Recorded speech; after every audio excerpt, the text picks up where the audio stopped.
মিথ্যা বলার 10টি শাস্তি। 1. আল্লাহর গজব ও অভিশাপ। ইসলাম মতে মিথ্যাবাদীদের প্রতি আল্লাহর গজব নেমে আসে এবং তারা অভিশপ্ত হয়। 2. জাহান্নামের শাস্তি। কুরআন ও হাদিসে মিথ্যাবাদীদের জন্য জাহান্নামের কঠিন শাস্তির কথা বলা হয়েছে। 3. বিশ্বাসযোগ্যতা নষ্ট হয়। বারবার মিথ্যা বললে মানুষ তার উপর বিশ্বাস হারিয়ে ফেলে। 4. মানসিক অস্থিরতা। মিথ্যা বলার পর তা ঢাকতে গিয়ে বারবার চিন্তা করতে হয়, যা মানসিক চাপ সৃষ্টি করে। 5. সম্পর্ক নষ্ট হয়। মিথ্যা দিয়ে কেউ কাউকে বেশি দিন ঠকাতে পারে না। একসময় তা প্রকাশ হয়ে পড়ে এবং সম্পর্ক ভেঙে যায়। 6. সমাজে অপমানিত হওয়া। মিথ্যা ধরা পড়লে সম্মান নষ্ট হয়, সমাজে লজ্জার কারণ হয়। 7. আত্মার অবনতি।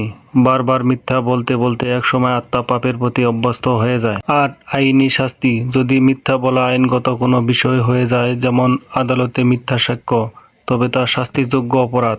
9. আল্লাহর নিকট থেকে দূরে সরে যাওয়া। মিথ্যাবাদী কখনো আল্লাহর প্রিয় হতে পারে না। হাদিসে বলা রয়েছে, মুমিন মিথ্যাবাদী হতে পারে না। 10. কর্মফলের ভোগ। জীবনে নানা রকম বিপদ, ব্যর্থতা ও দুর্ভাগ্য মিথ্যার ফলে হতে পারে, কারণ যেমন কর্ম তেমন ফল।